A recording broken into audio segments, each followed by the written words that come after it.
Hi, everyone. This is Dr. Gail Larson, your host for Women in Business, a show that celebrates women and their accomplishments as entrepreneurs or senior managers. As a woman business owner for over 5 decades, I take great pride in bringing these interviews to you.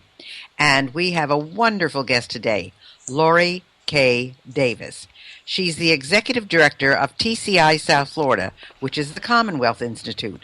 She plays a lead role in proactively managing the relationship with the president and advisory board, developing and implementing the strategic direction of the organization, and is responsible for sponsor and membership development. She has 25 years of business management experience in a broad spectrum of industries, as well as extensive leadership participation in civic and community organizations. Some of her professional career highlights include managing a mentor program for a nonprofit with a budget of over $7 million, a 90-office executive suite business, and a leasing program for a multi-million-dollar mall renovation. Welcome, Laurie. How are you today? Very well, thank you. Oh, you are welcome. Well, I know a lot about the Commonwealth Institute, but a lot of our listeners don't, of course. And this is the 10th anniversary of the founding of the South Florida chapter. So why don't you tell our listeners a little bit about it and what the purpose of the organization is? Sure. Well, we were founded in Boston in 1997, and the South Florida chapter was started in 2004. We're a nonprofit organization that was founded to help women-led businesses become and stay successful. In South Florida, our mission is to help women CEOs, entrepreneurs, and senior executives grow their businesses through the components of programs that have the components of peer mentoring, education, development, and high-level networking. The cornerstone of our approach and how we originally started out was peer-to-peer mentoring in a confidential small group atmosphere. And we call those groups their mastermind groups, and we call them our CEO forums. We also raise money to provide scholarships for emerging business women owners and executive directors of other not-for-profits to be able to participate in our myriad of programs as well. Well, I know that you do a lot of good in the South Florida area, and I know that they do a wonderful job in Boston as well. And it's a shame they're really only in 2 places. But you've had a lot of role models, Laurie, that you've worked with and that you've seen and that you've hosted here in South Florida as well. So who would be your favorite, most inspirational female CEO, and then why? And I'm just curious myself as to who you would name. Oh, wow. That's a difficult question. I always think about, there's the website Makers, and they list the Women Who Make America. And that's an absolutely amazing group of women. And I could choose anyone from there. It's filled not only with CEOs, but women who were first in their fields and role models and frontline activists. But also the list of the world's 100 most powerful women's incredible. But if I look locally, I look to my board, and there's one person in particular that I turn to frequently for help, for guidance, for ideas. And at the moment, I would say that it's the executive managing director for Florida of CBRE, which is a publicly traded real estate company. And as I said, she's on my board. Her name is Mary Jo Eaton. She was recently named one of the Power 100 in South Florida, and she leads, I think her staff she's leading over 900 professionals, and she's responsible for 7 offices throughout Florida. And not to mention, she took CBRE through the economic downturn and to current times now. So, she was the driving force behind expansion in Florida for CBRE. And again, I look to her frequently as a role model and for guidance. Well, I had a chance to at least see her and observe her at the leadership conference that was put Right. on here, and she was absolutely fabulous. I mean, but the other thing about her, and I think this is very important for our listeners to pay attention to, she's also very humble. And I think that's important as a leader. You know, you can have an impact on a lot of people's lives, and you can be a leader and be responsible for all kinds of financial decisions and people decisions. But when you're humble and you are as contributing as she is, I think that has an even more lasting impact on what you leave as a legacy. So that's a wonderful, wonderful, I think, a wonderful observation. And of course, another leader who comes to mind is Sheryl Sandberg, who also comes from South Florida. So there's someone who is local who has done very well and was mentioned on that tremendous list of 100 powerful women as well. Right. So who personally had an impact on you, Laurie, as someone who impacted you as a leader, or maybe who someone was a mentor, and how did that person impact who you are and what you've done?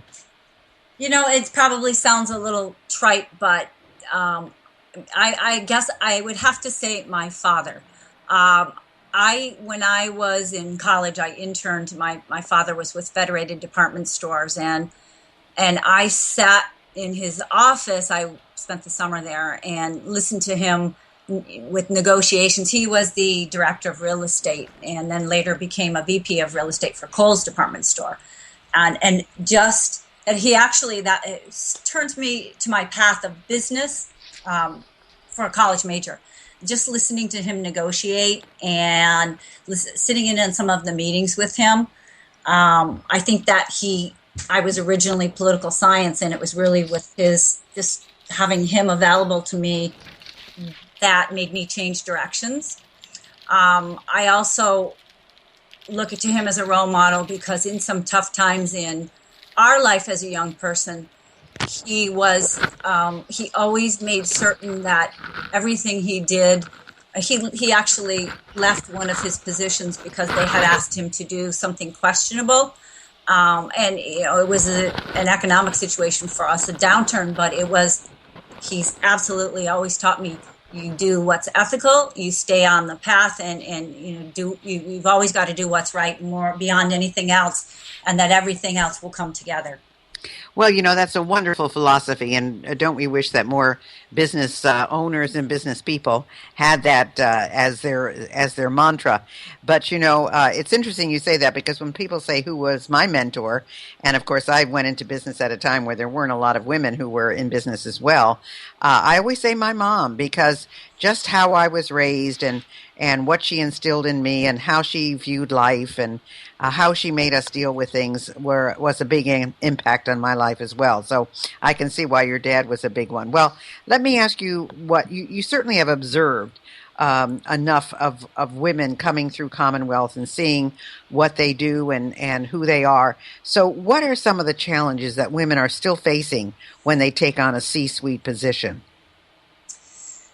Well, I'd have to say in President Obama's recent State of the Union address, he emphasized that while women make up half of our workforce, we still face pay and pregnancy discrimination, as well as what he called some of the Mad Men era workplace policies. I personally think that one of the biggest challenges is whether to stay in the game or not.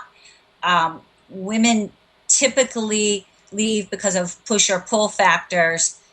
With the pull factors, harder to regulate, better job offers, more compensation, family responsibilities that take them out of the job, but they have a lot of control over what pushes.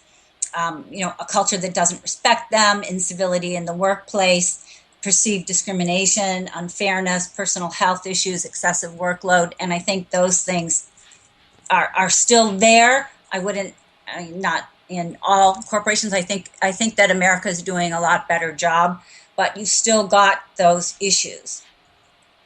And bottom line, I see with most women, even in what you would call an equally divided household, whether it's our nurturing aspect or what it is, that we take on much more of the home life as well, which attributes to, staying in or in the workforce or stepping out.